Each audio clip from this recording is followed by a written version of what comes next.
할렐루야. 우리 인사하겠습니다. 은혜 충만합시다. 성령 충만합시다. 주 안에서 승리합시다. 감사합니다. 이후에도 주님의 놀라운 사랑과 은혜가 저와 여러분과 함께 하심을 믿습니다.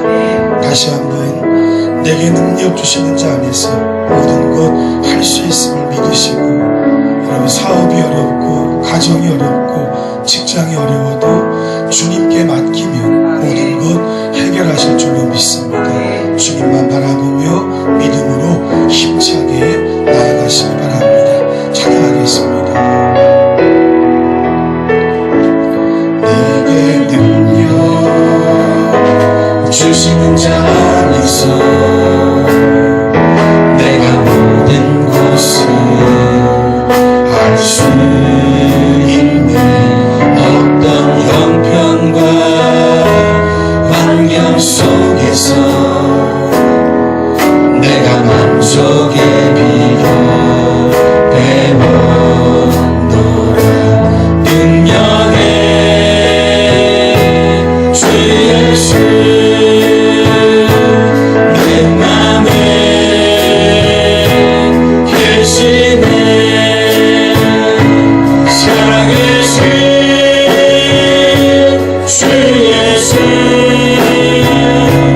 내 맘에 계시네. 어떤 형편과 환경 속에서 내가 만족의 비결 배웠노라.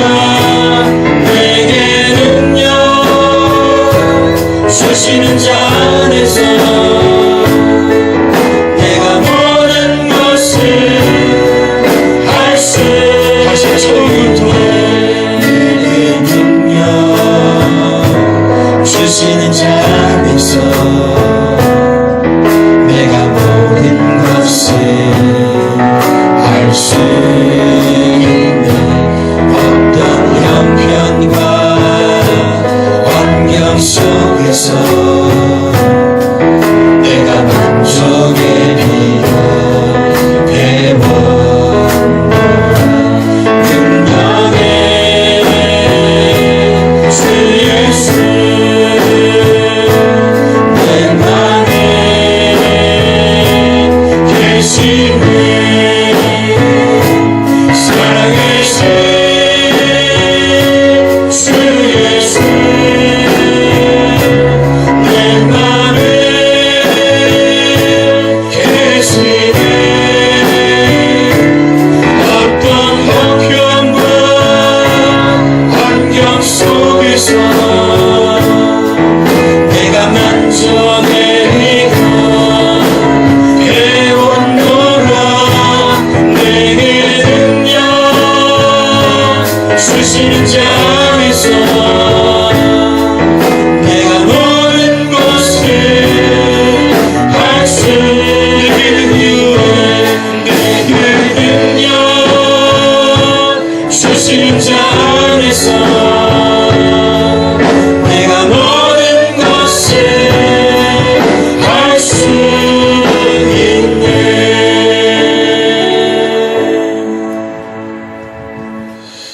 이 찬양 부르니까 그 예화가 떠올랐는데요. 오나미 볼펜 153 아시죠?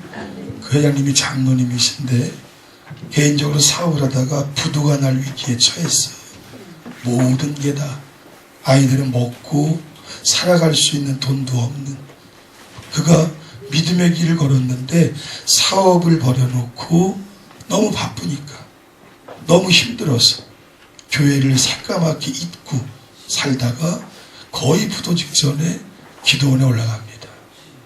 거기에서 느낀 것은 내가 너무 삶의 우선순위를 잃어버린 채 세상 일에만 흠뻑 정신을 쏟은 것이, 철저히 회개를 하고 하나님께는 내 질서를 다 잡아야 되겠다. 그리고는 세 가지를 결단했어요. 모든 삶의 우선순위를 하나님께 세우겠다. 그러면서 이제는 어떤 일을 해도 하나님의 일을 먼저 하려는 몸부림을 칩니다. 그 사람 이름 뭐지? 이름 알았어. 내가 까먹었는데, 두 번째는 새벽 기도를 해보겠어요. 뭐 교회 다니면서 새벽 기도 별로 다닌 적이 없었어요. 진짜로. 그런데 하나님께 첫 시간을 드리기 위해 자기가 생각해보니까 사업을 위해 매일 아침 5시 이전에 뛰어나갔다는 것이에요. 너무 이른 시간에 사업을 위해서 그렇게 애를 썼는데 부도 직전까지, 도산 직전까지 와서 이제는 무조건 첫 시간은 하나님께 기도하고 말씀을 듣고 출발하리라. 새벽 기도를 결단했고요. 그리고 나서 또 한 가지는 11조를 떼기 시작했습니다. 왜냐하면 이 사업을 하시는 분들은 사실은 이게 회계를 정리하다 보면 자기 자본보다 빚이 더 많을 때가 있고 매출이 어렵고 그러면 내가 가져갈 돈이 아무것도 없거든요. 11조를 뗄 수가 없었어요. 그럼에도 불구하고 먹고 살고 있다는 사실로 11조를 떼기 시작했대요. 그리고는 IMF 시간이 지나가는데도 이 회사가 어마어마하게 잘 되기 시작. 그 기도원에서 은혜 받은 말씀이 베드로의 153마리의 물고기 사건이었어요. 그래서 153 모남이라고 이름을 붙이고 볼펜을 팔기 시작했다. 그렇게 기도했다 그래요. 전 세계 사람들이 이 볼펜을 쓰게 해달라. 근데 택도 없는 얘기죠. 이미 다 도산이 된 그 회사에서. 근데 진짜로 수십억 자루를 다 만들어서 판매하며 어마어마한 매출을 이룬 실질적으로 있었던 일입니다. 우리는 교회에서 예배 생활하는 게 별거 아니라고 느끼지만 그렇지 않아요. 그게 질서를 잡고 있는 모습인 것이에요. 여러분, 삶의 분주히 새벽부터 이 회장님도 뛰어다녔거든요. 남보다 더 열심히 했을 거 아니에요. 뭐 믿음이 있으니 술, 담배 안 했을 테죠. 쓸데없는 짓 안 했을 테죠. 그런데도 불구하고 사업은 점점 더 도산에 이르는, 그런데 삶의 질서를 하나님께 두고 새벽 기도를 회복하고 11조를 떼기 시작했더니 매출이 어마어마한, 이 한국 교회의 아주 입지전적인 인물이에요. 이러한 분들이 있으니까 이 목사들이 이 설교할 수 있는 것이 사실. 아멘. 욥이 있기 때문에 고난 가운데 있는 분들에게 권면할 수 있고, 여러분, 이런 분들이 있으니까 우리가 교회 생활, 믿음 생활, 하나님을 섬기는 것 대충대충 하지 말고 제대로 하라는 것이에요. 그것이 하나님이 내게 축복을 주시는 이유가 될 수 있으니까. 자, 이제 오늘은 믿음의 길을 걷는 것 2라고 제가 잡았는데요. 자, 오늘 본문은 여러분이 지금 살펴보고 있는 10가지 기적 중에요, 9가지는 병을 고침받는 치료 사건이, 예수님이 먼저 가서 고쳤든 아니면 믿음의 그릇되어 고쳤든, 그런데 유일하게 한 가지 차이점이 있는 게 오늘 본문의 기적인데, 자연을 다스리시는 기적이, 여기에서 이 기적은 차이가 있습니다. 이 기적은 다른 것이 아니라 치료 기적을 통해 고침받은 사람들, 성도들이 믿음으로 살아가는 삶이 무엇인지를 알려주기를 원하는 내용이에요. 자, 그런 의미에서 우리 지난주일 오후에 살폈던 세 번째 기적 뭐였습니까? 14절부터 17절까지 베드로 장모의 열병이 치유된 기적. 이것은 예수님께서 먼저 가셔서 고쳐준 사건이었다 그랬어요. 그리고 그것을 통해 믿음으로 걷는 것은 이라는 제목으로 제가 말씀을 드렸습니다. 그런 의미로 볼 때는 지금 이 말씀이 이 세 번째 기적 이후에 네 번째로 배열되고 있는 것은 아주 적절한 배열인 것 같아요. 그래서 전혀 다른 기적이지만 이렇게 제목을 붙여본 거예요. 믿음의 길을 걷는 것은 원래 이 2라고 써야 되는데, 2. 두 번째 오늘 기적이 우리에게 소개해주는. 자, 눈을 뜨고, 예배 시간에 눈을 뜬 것도 중요해. 중요하지 않겠습니까? 여러분, 예배까지는 왔어요. 모든 것 이겨내고. 근데 예배 왔어도 사단은 나를 자꾸 까무러뜨리는 것이, 정신을 빼가는 거죠. 예배에 집중하지 못하고, 말씀이 물론 지루할 수도 있겠지만 지루하게 만들고, 마음이 강팍하게 만들고. 바로가 10번의 이 고지를 받았잖아요. 네 죽는다 너 하나님 때문에. 근데 10번의 이 애굽 산하가 완전히 뒤죽박죽이 되도록 못 들어요. 말씀이 들려올 때 집중하여 믿음으로 듣지 않으면 하나님의 음성은 안 들릴 수도 있어요. 그러니 따라해보죠. 하나님 성령의 부으심으로 집중하여 말씀을 듣게 하소서.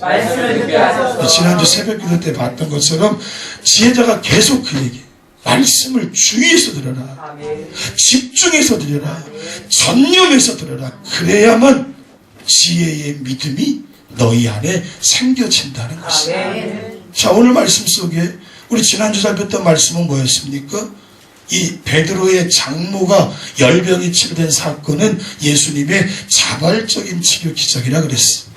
이 기적은 치료받은 자가 믿음을 갖게 된 이후에 어떻게 살며 어떻게 해야 하는지를, 곧 믿음의 그릇이 준비되어 기적으로 치료된 사건이 아니라 치료받은 성도가 하나님을 믿는 길에 섰을 때 믿음으로 살아가는 것이 뭔지를 살폈어. 여러분, 그 말씀 우리 읽겠습니다. 읽겠습니다. 시작. 그의 손을 만지시니 열병이 떠나가고 여인이 일어나서 예수께 수종들더라. 아멘. 예수님께 고침받은 이 베드로의 장모 여인이잖아요. 누가 뭐라고 하지도 않고 알려준 적도 없는데 바로 주님께 수종을 들었다 그랬어요. 그 수종드는 것이 믿음의 길이라 그랬어요. 수종드는 것이 뭐라 그랬어요? 모든 마음을 주님께로 향하는. 여러분의 일주일의 삶의 자리가 마음을 전심으로 주님께로 향해야 돼. 주님께로 향할 때 교회를 좌시할 수 없는 것이, 교회가 주님이니까 여기서 벌어지고 있는 일들도 내 마음을 담아서 움직여 가야 되는 것이, 그것이 주님을 정말 전심으로 섬기며 믿음의 길을 걸어가는 것이. 아멘. 이제 오늘 본문의 말씀은요, 믿음으로 걸어가는 그 길 가운데 주님께로 마음을 향하여 수종 들었다는 그 내용이 뭔지 아주 구체적으로 우리에게 소개해주고 있는데, 오늘 말씀을 통해 짤막하게 4가지의 내용을 살핍니다. 믿음의 길은 뭘까? 첫 번째, 따라해보죠. 예수님을 믿는 자란 예수님을 쫓는 자입니다. 오늘 보면 19절 큰 소리로 읽겠습니다. 한 서기관이 나와 예수께 아뢰되 선생님이여 어디로 가시든지 저는 따르리이다. 아멘. 여러분, 믿음의 길은 예수님을 아는 것으로 그치지 않고 예수님을 인정하는 것으로 그치지 않고 생각 차원을 넘어서서 반드시 예수님을 쫓아가는 것이, 따라해보죠. 그림자처럼 예수님을 따르는 것이 믿음의 길이다. 여러분, 여기 쫓는다라는 말씀을 원문으로 보니까요, 마치 굶주린 사자가 먹이를 추적하듯 따라가는, 굶주린 사자에게 지금 먹어야 할 양식은 그것밖에 안 보이는 것이, 그것이 없으면 죽을 것 같아. 그래서 그것만을 아주 그냥 목을 빼고 보면서 달려가는 것처럼 주님을 따라가는 것, 그것이 바로 믿음으로 삶을 살아간다는 의미예요. 자, 그래서 두 번째 따라해보죠. 예수님을 따름에 있어서 어떤 세상적인 기대나 바램을 가져서는 안 됩니다. 이 말씀이 좀 모순적일 수도 있겠지만 그럼에도 불구하고 중요한 것은 마치 사자가 이 굶주린 이후에 먹이를 사냥할 때 다른 것 아무것도 안 본단 말이에요. 그 먹이에만 포커스를 맞추고 집중해서 따라가는 것처럼 믿음의 길을 걸어가는 것이란 예수님을 생각하고 예수님만을 보상으로 여기고 예수님만을 바라보고 따라가는 길이. 20절의 말씀 보세요. 함께 읽겠습니다. 예수께서 이르시되 여우도 굴이 있고 공중에 새도 거처가 있으되 인자는 머리 둘 곳이 없다 하시더라. 아멘. 여러분, 이 말씀은 슬픈 그림입니다. 주님이 이 땅에서 어떤 삶을 사셨는지, 누가 뭐라 그래도 주님이 걸어가신 그 길은 십자가의 길이요, 가시밭 길이요, 고난과 험함이 가득했던 길이었어요. 여러분, 그래서 주님을 따르는 그 길에 오늘 제자들이 뭘 경험한 거야? 바닷속에서 풍랑이 이는 인생의 장애물과 거침돌 같은 문제를 지금 경험하고 있는 것이, 저와 여러분이 예수를 믿어 믿음으로 걸어가는 길에 반드시 풍랑을 경험하게 될 것이, 오늘 본문의 말씀 읽겠습니다. 바다에 큰 놀이 일어나 배가 물결에 덮이게 되었을 때 예수께서는 주무시는지라. 아멘. 그러나 여러분 기억하십시오. 날 사랑하신 주님이 걸어가신 길이라면, 이 험하고 이 어둡고 어렵고 그러나 진리의 길이요 생명의 길이며 좁은 길을 간다고 할지라도, 오늘 말씀은요, 한마디로 말하면 제가 늘 말씀드렸던 거와는 좀 역행할 수 있어요. 어떤 보상도 바라보지 말라는 것이. 아멘. 아멘. 예수 믿고 나아가는 길에 누군가에게 대접받을 생각 하지 말라는 것이. 아멘. 그저 주님을 따라가는 것만으로 감사할 수 있어야 한다. 아멘. 아멘. 아멘. 새로운 정부가 들어설 때마다 장관들이 교체가 되잖아요. 그런 인터뷰 하신 분이 기억이 나요. 제가 이 정부에, 제가 존경하는 이 대통령에게 이렇게 선출되고 선택되어서 함께 나라를 운영하는 것이 기쁨입니다. 여러분, 사실은 그 고백이 주님을 따라가는 제자요 믿음의 길을 사는 성도들의 고백일 수 있어야 돼요. 주님과 함께 여러분 가는 것이 성도의 보상인 줄로 믿습니다. 축복인 줄로 믿습니다. 은혜인 줄로 믿습니다. 능력인 줄로 믿습니다. 이제 세 번째 따라해보죠. 예수님을 따르는 자는 예수님의 말씀이 모든 것보다 우선되어야 합니다. 여러분, 이 말씀은 오늘 여러분이 받아들이기가 쉽지 않을 말씀일 것 같아요. 본문을 보시면 예수님을 따르는 한 제자의 아버지가 죽었어요. 그래서 주님께 가서 이렇게 요청을 했어요. 함께 읽겠습니다. 제자 중에 또 한 사람이 이르되 주여 내가 먼저 가서 내 아버지를 장사하게 허락하옵소서. 아멘. 여러분, 이렇게 주님께 요청했더니 우리 주님 뭐예요? 단호하게 아니다, 주님만을 따르도록 재요청을 하고 계셔요.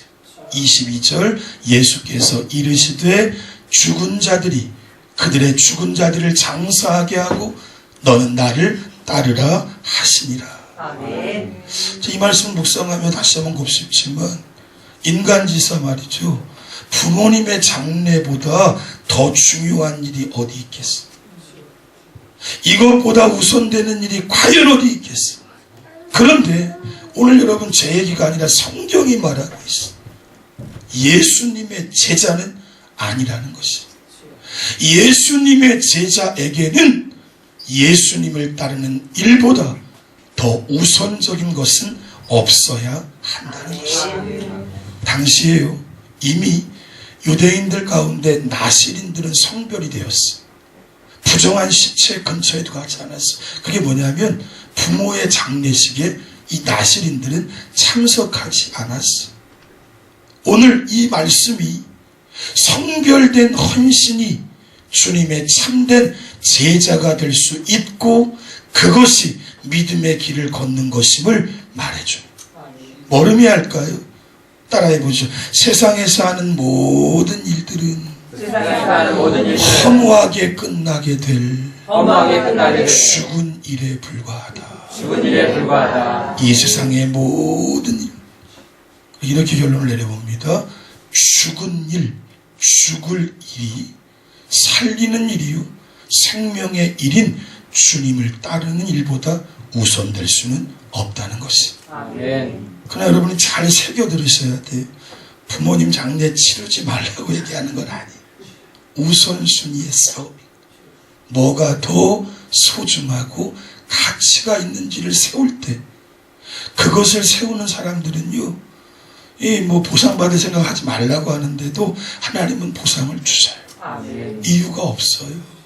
중심이 하나님께 서 있는 사람들은 하나님은 반드시 그 인생길을 책임지시고 푸른 초장, 잔잔한 물가로 인도해 주시는 것이. 따라해보죠. 우선순위가 결코 바뀔 수는 없다. 그래서 여러분과 제가 예수 믿고 사랑받고 제자의 길에 섰다면 모든 것의 우선순위는 주님이셔야 한다는 것입니다. 마지막 네 번째 따라해보죠. 믿음의 길에 주님이 동행하심을 믿어야 합니다. 오늘 말씀 24절 다시 한번 읽겠습니다. 바다에 큰 놀이 일어나 배가 물결에 덮이게 되었을 때 예수께서는 주무시는지라. 잘 여러분 이 말씀 잘 알잖아요. 우리가 가만히 묵상해 보면 엄청나게 모순되는 상황을 우리에게 말해주고 있어요. 그런데 이 모순된 상황이 가장 중요한 이 말씀 비유의 메시지임을 우리가 알 수가 있는데, 이것은 바로 우리의 믿음의 길에 주님이 동행하심을 표현하는 모순이에요. 자, 여러분 인생길 힘든 이유는 주님이 영으로 함께 하시니까 안 보이시는 거거든요. 오늘 그 표현을 여기에서는 주님이 주무시고 계신다는 것이. 그러나 어떨까요? 주무시고 안 보이실지라도 뱃머리에 풍랑이 이는 이 바닷가 험한 세상길에 주님이 동행하고 계셨다라는 것이. 아멘. 주무시지만 보이지 않지만 주님은 동행하십니다. 사랑하는 여러분, 주님이 동행하시는 한 무엇이 우리를 두렵게 할 수가 있습니까? 주님이 동행하시는 한 무엇이 우리로 하여금 염려와 걱정 속에 괴로워하게 만듭니까? 주님은 지금 그것을 책망하고 계신데 25절 26절 크게 읽겠습니다. 그 제자들이 나와 깨우며 이르되 주여 구원하소서 우리가 죽겠나이다. 예수께서 이르시되 어찌하여 무서워하느냐 믿음이 작은 자들아 하시고 곧 일어나사 바람과 바다를 꾸짖으시니 아주 잔잔하게 되거늘. 아멘. 아니 이 말씀도 좀 그렇습니다. 죽기 직전까지 왔는데 두렵지 않을 사람이 어디 있겠어. 주님의 책망하심은 모순인 것이.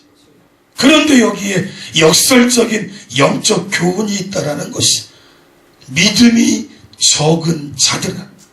이 말씀 속에 여러분 가장 중요한 교훈을 깨우쳐 주고 있네. 이 배에 너와 함께 타고 있는 내가 누구인지를 똑바로 알고 있다면, 아니 너희들이 지금 나를 깨우고 있다면, 그것이 사실이라면 너희들은 지금 나 예수에 대한 신뢰가 적은 것이 아니냐. 주님은 지금 제자들을 책망하고 계신 것이. 사랑하는 성도 여러분, 주님이 우리의 믿음의 길에 동행하시는 줄로 믿습니다. 이제 저와 여러분은 절대로 혼자가 아니에요. 그러니 두려워 마십시오. 아무 걱정, 아무 염려 마십시오. 내 인생길은 언제나 보이지 않아도 주님이 함께 걸어가고 있는 길인 줄로 믿습니다. 따라하죠. 주님은 나와 영원토록 동행하신다. 말씀의 결론입니다. 나는 과연 믿음의 길을 제대로 걸어가고 있는가? 네 가지의 질문에 정직하게 답하셔요. 첫째, 진정으로 예수님을 따라가고 있습니까? 굶주린 사자가 먹이만을 쫓듯이. 둘째, 진정으로 주님의 일을 최우선적으로 하고 있습니까? 여러 가지 중요한 일 가운데 잠깐 껴있는 일이니까 주님께 시간을 내기가 어려운 것은 아닌지. 셋째, 진정으로 주님의 일을 두려움 없이 하고 있는가? 마지막, 진정으로 주님이 함께 하고 있음을 믿으시는지. 이 믿음의 길을 걸어갈 때 영원히 나와 함께 하시는 주님이 동행하시며 내 인생길에 마지막까지 여러분과 저를 책임져 주시는 줄로 믿습니다. 그네가 충만하기를 주님의 이름으로 축원합니다. 찬양하겠습니다.